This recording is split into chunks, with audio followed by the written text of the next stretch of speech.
Christmas సందడి వచ్చిందయ్యా, ప్రతి ఇల్లు వెలుగులతో నిండిందయ్యా.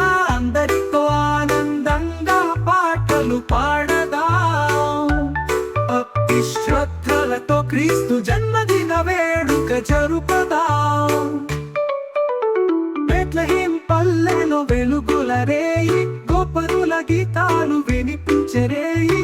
పశుల పాకలో యేసయ్య జన్మించే, ప్రపంచాన్ని కొత్త వెలుగులు నింపించే. సంతోషగానం మనందరం చేద్దాం, మనం యేసయ్య ప్రేమతో జీవిద్దాం. క్రిస్మస్ సందడి వచ్చిందయ్యా,